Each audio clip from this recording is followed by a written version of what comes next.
നമസ്കാരം, സിറ്റി ന്യൂസിലേക്ക് സ്വാഗതം. സേവന മേഖലയിൽ തുടരുന്നത് ഹോട്ടൽ മേഖലയെ അടച്ചുപൂട്ടലിന്റെ വക്കിലെത്തിക്കുമെന്ന് Kerala hotel and restaurant association സംസ്ഥാന general secretary KP Balakrishnan Poduval. ചെറുകിട ഹോട്ടൽ, റെസ്റ്റോറന്റ്, ബേക്കറി മേഖലയെ സംരക്ഷിക്കണമെന്നാവശ്യപ്പെട്ട് Kerala hotel and restaurant association collectorate മുന്നിൽ നടത്തിയ ധർണ ഉദ്ഘാടനം ചെയ്ത് സംസാരിക്കുകയായിരുന്നു അദ്ദേഹം. 14 ജില്ലകളിലും അധികാരികളുടെ കണ്ണു തുറക്കാൻ വേണ്ടി ഇന്ന് ധർണാ സമരം നടത്തുകയാണ്. ഇതൊരു സൂചന മാത്രമാണ്.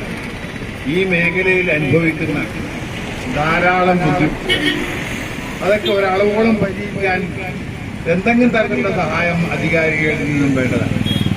കേരളത്തിൽ ഏകദേശം 1.5 ലക്ഷത്തോളം ചെറുകിട ഇടത്തരം ഹോട്ടലുകൾ, ഏകദേശം 15 ലക്ഷത്തോളം തൊഴിലാളി ഇടത്തരം സ്ഥാപനങ്ങൾ ജോലി ചെയ്യുന്നു. പരോക്ഷമായി ഏകദേശം 15 ലക്ഷത്തോളം പേർ ഹോട്ടലുകളെ ആശ്രയിച്ച് ജീവിക്കുന്നു. ഇത്രയും ഭീമമായ രീതിയിലുള്ള ഈ പ്രവർത്തിക്കുന്നവരുടെ ഈ മേഖലയ്ക്ക് എന്തെങ്കിലും ആനുകൂല്യം കൊടുക്കുന്നതിന് പകരം ഈ മേഖലയ്ക്ക് ഒരു ആനുകൂല്യം നൽകാതെ ഈ മേഖല തീർത്തും അവഗണിക്കപ്പെടുന്ന ഒരവസ്ഥയാണ് ഇപ്പോൾ ഉള്ളത്. സേവന മേഖലയിൽ ഉൾപ്പെട്ടത് മൂലം GST ആയുള്ള തുക തിരിച്ചു ലഭിക്കാത്തതും പ്രതിസന്ധി സൃഷ്ടിക്കുകയാണ്. മറ്റു മേഖലയിൽ 1% GST ചുമത്തുമ്പോൾ 5% GST ആണ് ഹോട്ടൽ മേഖലയിൽ ചുമത്തുന്നത്. കേന്ദ്ര ധനകാര്യ വകുപ്പിന്റെ ശ്രദ്ധയിൽപ്പെടുത്തിയിട്ടും ചർച്ചയ്ക്ക് പോലും തയ്യാറാവാത്ത സമീപനവും തിരുത്തപ്പെടേണ്ടതാണ്.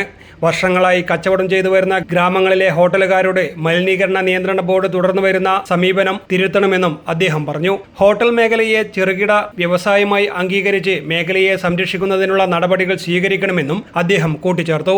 കെട്ടിട ഉടമ അടച്ചില്ലെങ്കിൽ നികുതി രജിസ്ട്രേഷനുള്ള വ്യാപാര GST അടക്കണമെന്ന തീരുമാനം പിൻവലിക്കുക, ഹോട്ടലുകൾക്കുള്ള GST 1% കുറയ്ക്കുക, അവശ്യ സാധനങ്ങളുടെ വിലവർധന നിയന്ത്രിക്കുക, പാചകവാതകത്തിന്റെ വിലവർധന പിൻവലിക്കുക തുടങ്ങിയ ആവശ്യങ്ങളും ഉന്നയിച്ചായിരുന്നു ധർണ. ജില്ലാ പ്രസിഡന്റ് K അച്യുതൻ അധ്യക്ഷനായി. ജില്ലാ secretary P Sumesh, treasurer A Narayanan, DV Balakrishnan, Jayaprakash, Nasar Maroli, Mashoor Paris എന്നിവർ സംസാരിച്ചു. News desk, city news. കൂടുതൽ വാർത്തകൾ അറിയുവാൻ സിറ്റി ചാനൽ വാട്സ്ആപ്പ് ഗ്രൂപ്പിൽ ജോയിൻ ചെയ്യുക. ഒപ്പം YouTube ചാനൽ സന്ദർശിക്കുക. വാർത്തയുടെ അവസാനിക്കുന്നില്ല. മറ്റൊരു വാർത്തയുമായി വീണ്ടും കാണാം. നമസ്കാരം.